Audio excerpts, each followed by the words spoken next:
Good evening and welcome to Ignite News on 6 at 6. It's Tuesday, April 29th, 2025. I'm Rihanna Nikram. Thanks for joining us. Here are the highlights. The father of 11-year-old Adriana Young has urged citizens to engage in peaceful protests if they wish to show support for the deceased child. Government seeking to immediately upgrade missing persons response systems. Local doctor explains autopsy, calls on public to allow due process in the investigation of Adriana's death. And schools, businesses close as protest erupts following the announcement of the autopsy results for Adriana Young.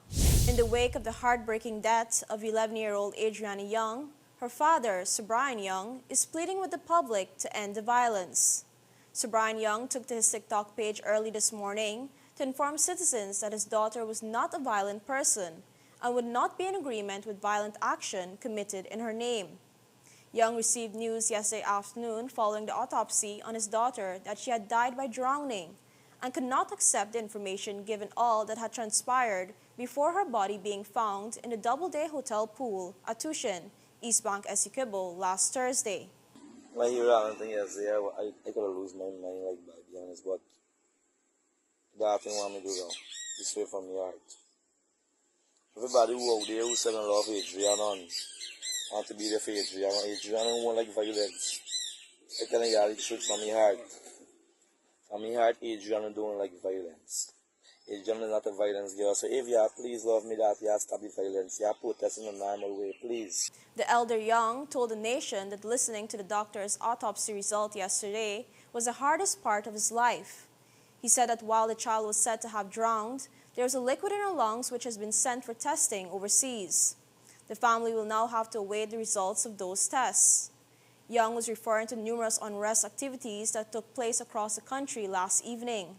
Several thoroughfares across the country has been set on fire with debris following the autopsy examination of 11-year-old Adriana Young, which was conducted at the Georgetown Hospital earlier in the day. Even before the results were out, protesters and police ranks from the Tactical Services Unit battled it out outside of the health facility, with one person being shot in the head with a live round, and later succumbing to his injuries. Protesters hurled bricks, bottles, and other missiles at police ranks. By nightfall, protests had erupted across town, later spilling to surrounding areas and out-of-town communities. Many schools and businesses closed today following violent protests that erupted last night after the announcement of post-mortem results for 11-year-old Adriana Young. Demonstrators took to the streets in Georgetown, East Bank Demerara, West Bank Demerara, West Coast Demerara, Berbice, Essequibo, Linden, and other areas across the country. The protests disrupted traffic, blocked roads, damaged public infrastructure, and resulted in the looting of businesses. Multiple reports of robberies in these areas have also surfaced. In response to the chaos, many commercial businesses, public offices, and schools temporarily closed for safety reasons. Citizens fearing further unrest stayed indoors, creating a tense and gloomy atmosphere, especially in high-traffic zones. Additionally, American airline flights AA2547 from JFK and AA1513 from Miami were diverted to Port of Spain, Trinidad and Tobago, and the U.S. Embassy in Georgetown also canceled visa and American citizen services appointments. To restore order, the Ministry of Home Affairs enacted a Public Safety Order 2025 under the Public Order Act. The order prohibits public meetings, gatherings, processions, and marches between the hours of 12:30 a.m. and 5 a.m. It took effect immediately and will remain in place indefinitely. Protests erupted in Linden today as residents blocked key sections of the half-mile and one-mile public roads at Wismar, demanding justice for 11-year-old Adriana Young. Tires, branches, and household items were set ablaze, forcing vehicles to turn back and businesses to shut down. There are also reports of attempted looting in the Mackenzie Arcade. In response, Region 10 leaders issued a joint statement condemning the violence while supporting calls for justice. Signed by Mayor Sharma Solomon, Regional Chairman Deron Adams, and several other officials, Member of Parliament Devin Sears and German Figuera, the statement expressed solidarity with grieving families. This included the families of Ronaldo Peters and Keon Fogene.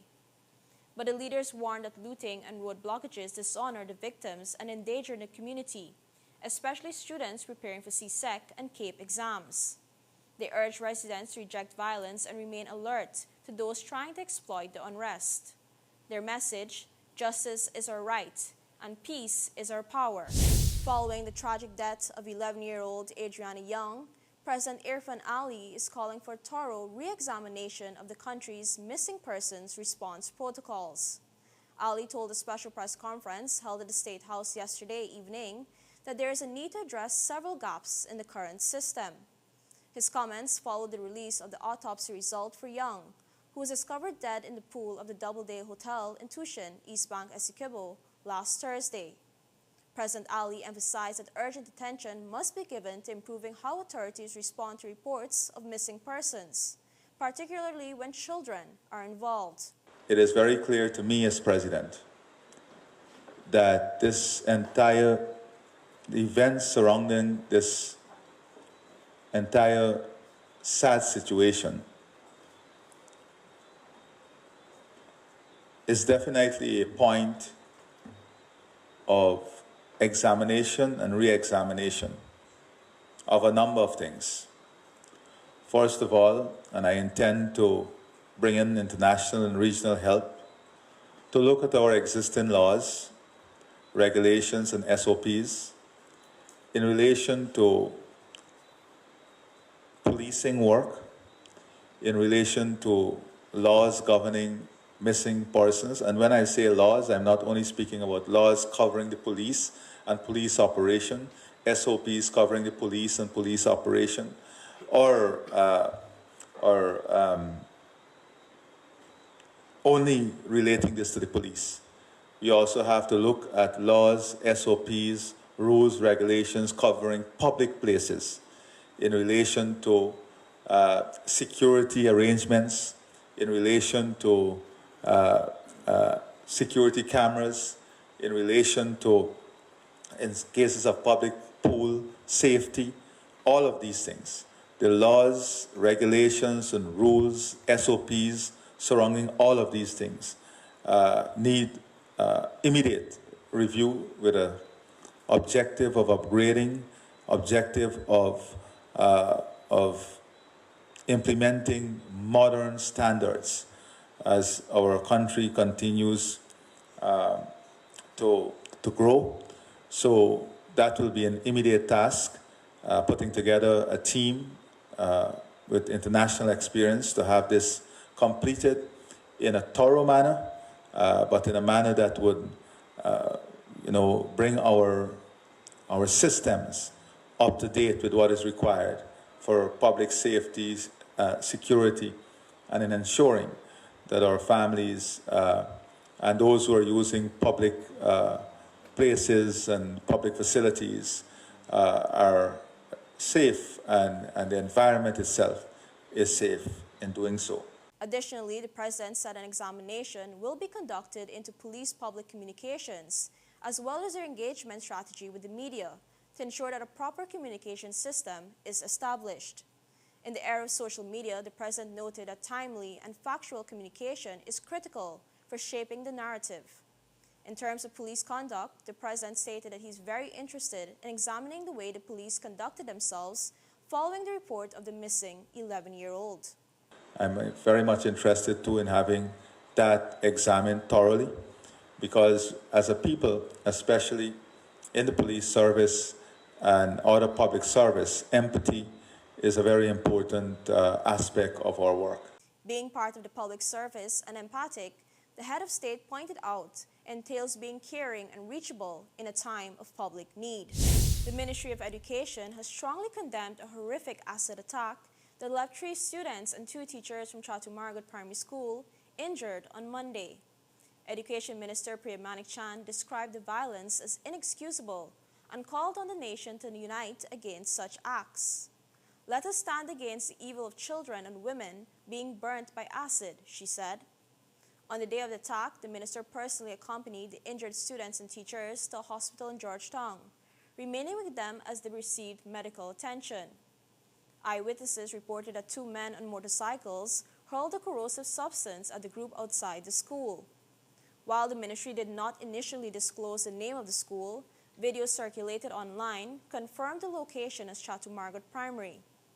In an official statement, the ministry labeled the attack as evil and emphasized its zero-tolerance stance on violence. It also confirmed that it is working closely with the Guyana Police Force to ensure thorough investigation. The police have since launched a probe into the incident. As of now, no arrests have been made. Authorities are urging anyone with information to come forward immediately to assist in bringing the perpetrators to justice. A local doctor who is present for Adriana Young's autopsy is urging members of the public to allow due process to continue. Speaking on a live stream via his Facebook account last evening, Dr. Caleb McLuhan asked the public to remain calm. He explained that the process will continue with the results from a toxicology report, which is already in process. Dr. McLuhan said the violent protests across Guyana which followed the release of the findings are not warranted. He noted that during a meeting with the family and forensic pathologists prior to the post-mortem examination, he made a request for them to determine Young's time of death, but was told by pathologists that this was impossible. He noted, however, that doctors had predicted the findings prior to the examination being conducted. Before even going to the meeting, I knew, like many others, that this young lady was drowned, right? Somebody drowned her, or the cause of death was drowning. We knew this.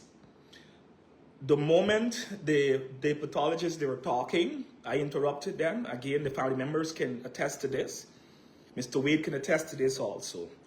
I said, listen, I need you guys to do two things for me. The first thing you're going to help us with, this is what I want you guys to do, to determine time of death.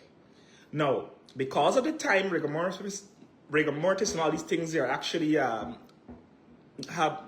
no value after so many days. I asked them if they can tell us time of death, not time of death in terms of the hour. If they can tell me if she died the afternoon, the night, or the following morning. I made that quite clear. The doctors informed me that based on the time, it's a bit impossible to determine that. So right away, I knew at that point in time that, you know, it wouldn't have helped us a lot, because one of the things we really wanted to know, again, we didn't want the hour, we wanted to know if this young lady died between 3:10 to midnight, between midnight to morning, from morning to whenever her body, day clean to whenever her body was found. That was one of the main purposes, right? Secondly, I asked them, I said to them, now, when we go in and we find water in her lungs, those are my exact words. When we go in and we find water in her lungs, I want you guys to be able to tell me or tell us if this water came from a tap pipe or this water came from the pool. Will you guys be able to determine this for us? They responded also in a negative. So all the time, we know cause of death. Now their job was to determine the cause of death. Confirm the cause of death. They have done that. Dr. McLuhan reminded that the family's lawyer, Darren Wade, has already asked the government to engage the FBI to conduct an independent probe into the manner in which Young died by drowning. And that is where law enforcement comes in. That is the part I cannot talk about. So do not be running around telling people take money and so on. Ain't got no way in a million years anybody could pay me for that young lady's life. So y'all don't stop with the nonsense.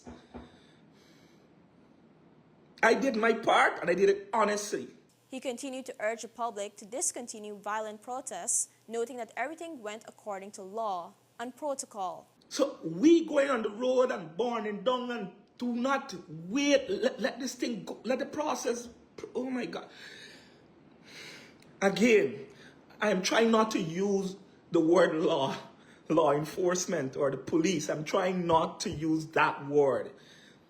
Mr. Wade has already engaged the government about getting help from the FBI and Scotland Yard to have an independent probe into why it took, I gotta use it again, law enforcement so many hours to discover that young lady's body. All right, guys? So I'm humbly asking you guys, right? Stop the burning. Let us just let this thing, let the process continue. We all knew before that this whole thing happened, we all knew what took place. Now, we have confirmation that it was water in the lung. But unfortunately, guys, we cannot determine, based on what the forensic specialists have said to me, whether or not the water came from the pool. Reason being also, right? It can be because of osmosis, it can be because the lung generally have a bit of water inside, can dilute the chlorine. I don't. This part, I'm being honest with you, I'm humble enough to let you guys know that that is out of my reach. I was trying to do the research to see where we can have the liquid. They have pieces of every part of the body being that was examined that will be processed meticulously. I keep using this word meticulously. I have never seen an autopsy. I don't like using autopsy. People get vexed when I use it. Necropsy. Got a reason why. But it's a long story since in Cuba, first-year medicine. I have a preference over necropsy, although necropsy, according to modern definition, is doing it on animal. Is that they separate it. But you can't do autopsy. You can't examine your dead self. That's why I don't believe in. So that's why I keep using the word necropsy for the persons who keep talking nonsense about malapropism and so on. Anyhow, again, let Scotland Yard, the FBI, whoever, the family and their lawyer, with my opinion of also, basically engage to help us do this independent. We want nobody from Guyana. We understand that. They keep repeating it. I understand that. They don't want anybody from Guyana, nobody from the Guyana Police Force, nobody from the Guyana Defense Force, nobody from the Guyana Fire Service. No. They want somebody who is independent of influence. So guys, I'm humbly asking you, this is not for likes. This is because I want to be damaging the country every time we don't agree on something. During a special press briefing last evening, Head of State President Irfan Ali said that he's willing to make the full autopsy report for Adriana Young available for public scrutiny. The death of the young girl has sparked outrage throughout the country, with unrest and fiery protests erupting throughout various regions in the country. President Ali informed the nation that the result of the autopsy proved that the child died from drowning. He said that the objective of the autopsy was to identify signs of trauma or injuries to the body, detect signs of sexual violence, collect appropriate forensic samples, and document the post-mortem examination through photographs and videography to determine the cause of death. Upon completing the procedure, the forensic pathologists rule out signs of physical and sexual trauma on Ms. Young's body. After careful deliberation, the team concluded that Ms. Young died as a result of drowning. Ms. Young's relatives were briefed following the examination and informed of the medical cause of death. Due to the state of the decomposition of Ms. Young's body, the pathologists were unable to provide an exact time of death. The relatives were also informed that the pathologists ruled out theories of forcible drowning or any other means of killing, followed by disposal of the body in water. The pathologists would conclude their report and sign their full report, and that, of course, within the limits of the law, will be made available to the family and also, I'm sure, for public examination at any time. A toxicology report is also expected to determine the fluids that were found in the girl's body. Sir Brian Young, the child's father, had told the media that liquid was found in the child's lungs, and that, according to the information he received, samples were taken out of the country to be tested and returned. The autopsy was conducted and observed by Dr. Rudner, distinguished forensic pathologist from Mount Sinai Hospital in New York, Dr. Paul, the government-appointed pathologist from Barbados, and Dr. Collins, chief medical examiner from the state of Delaware, chosen by Adriana Young's family to represent their interests. President Irfan Ali and First Lady Arya Ali have called for peace and unity in Guyana as the nation grapples with the tragic death of 11-year-old Adriana Young. In a Facebook post, President Ali urged citizens to reflect and remain united. Today, I ask each of us to prayerfully reflect on our lives as citizens. I especially lift up Adriana, her family, and all in the society who are in pain and distress. I also hold in prayer those who were harmed, traumatized, mistreated, injured, or taken advantage of yesterday and last night. I pray that we are inspired by what uplifts us rather than what tears us apart, by what draws us closer rather than what drives us away from one another. I pray that love, brotherhood, and a spirit of humanity form the foundation that holds us together. First Lady Arya Ali, in her first public statement since Adriana went missing, also shared her grief. Over the past few days, I have been quietly reflecting on the tragic loss of little Adriana Young. My heart aches for the parents, family, friends, schoolmates, teachers, and neighbors of Adriana. I mourn the loss of the intelligent, upstanding grown-up she never got to be. May her beautiful soul rest peacefully. She urged those exploiting the tragedy to desist, adding that Adriana's life should inspire peace and love, not division of fear. Several regional chambers of commerce have condemned the violent unrest that swept through parts of Guyana last evening. The Region 3, Linden, and Georgetown Chambers of Commerce and Industry all extended condolences to the family of Adriana Young while strongly denouncing the destruction of property and attacks on police officers. The Linden Chamber also acknowledged the recent deaths of Ronaldo Peters and Keon Podgene, expressing sympathy to their families. All chambers called for peace and unity, warning that lawlessness threatens public safety, business operations, and national stability. The Georgetown Chamber said criminal elements are exploiting public frustration and urged citizens to reject violence and uphold the rule of law. Regionally, United National Congress leader Kamla PersadBissessar celebrated her 73rd birthday with a symbolic gift, a return to power.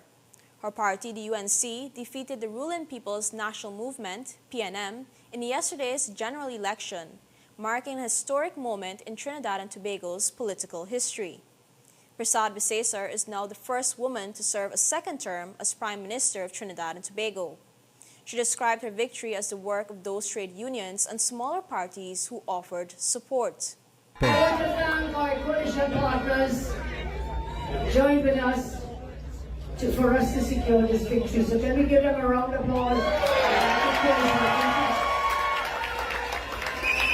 And of course, I thank all of you, rank and file members of the UNC who have stood with me through thick and thin, through light and through darkness. You have carried me on a journey that is filled with love, with determination and resilience. I started off this campaign by saying, you will be the real heroes in this story. And I end this campaign saying the same, you are the real heroes in this story. The UNC retained its 19 seats and flipped key marginal constituencies, including San Fernando West and several East-West corridor strongholds, formerly held by the PNM. Meanwhile, the Tobago People's Party, led by Farley Augustine, swept both Tobago seats. Together, the UNC and TPP will form the new government, leaving the PNM in opposition. PNM leader Dr. Keith Rowley conceded just after 10:15 p.m. The victory follows months of political tension, with the PNM fending off repeated election demands before calling a snap poll, just 4 months shy of the full term. The PNM is expected to meet soon to select a new opposition leader. In international news, the Liberal Party returns to power in Canada, and one of the first tasks of its leader was to draw a firm line in the sand when it comes to trade and security talks with the United States. Speaking exclusively to the BBC as election polls closed, Carney made it clear that Canada would only engage in discussions with President Donald Trump on its terms. we're two sovereign nations. There is a partnership to be had, an economic and security partnership to be had. It's going to be a very different one than we've had in the past. But also, we've got lots of other things to do. We can build out our economy here at home. We are in the process of building our relationships more deeply in Europe, elsewhere around the world. So we'll have a partnership on our terms. There's a win-win possibility there, but on our terms, not on their terms. He emphasized that he would only visit Washington if there were serious discussion that respected Canada's sovereignty. Since Trump's re-election, the U.S. president has floated the idea of making Canada the 51st state of America, an idea that has sparked outrage among Canadians. While rejecting any notion of being observed into the U.S., Carney pointed to opportunities for Canada, suggesting that his country could negotiate favorable trade deals with key partners like the European Union and the UK. His territorial views, that's never, ever going to happen. With respect to Canada, frankly, I don't think it's ever going to happen with respect to any other whether it's Panama or Greenland or elsewhere. So the question is, when are we ready to have that discussion? Remembering that we are the biggest client for more than 40 states. Remember that we supply them with vital energy, both conventional energy, and it potentially could supply them with critical minerals. Remember that we supply their farmers with basically all their fertilizer, 70% of their fertilizer and beyond. We deserve respect, we expect respect, and I'm sure we'll get it in due course again, and then we can have these discussions. The U.S. remains a vital market for Canadian businesses, with 75% of Canada's exports heading south. Meanwhile, Canada makes up just 17% of U.S. exports. Canada is also America's largest foreign supplier of crude oil, and the expected $45 billion trade deficit with Canada in 2024 is largely driven by U.S. energy demands. The Scottish Football Association is banning transgender women from competing in women's football.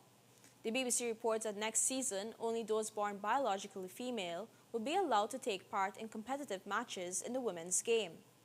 There are currently no transgender women playing competitive football in Scotland. Policy, however, allows transgender women to compete in their firm's gender category on a case-by-case basis. Testosterone levels are also taken into account. The new policy will apply to all competitive football in Scotland, including the grassroots game from under-13s and over. The decision was taken after the recent Supreme Court ruling that a woman is defined by biological sex under equalities law. And that's all for this edition of Ignite News on 6 at 6. For more stories, visit ignitenews.com or follow us on social media. Thanks for watching. I'm Rihanna Nikram. See you tomorrow for more Ignite News.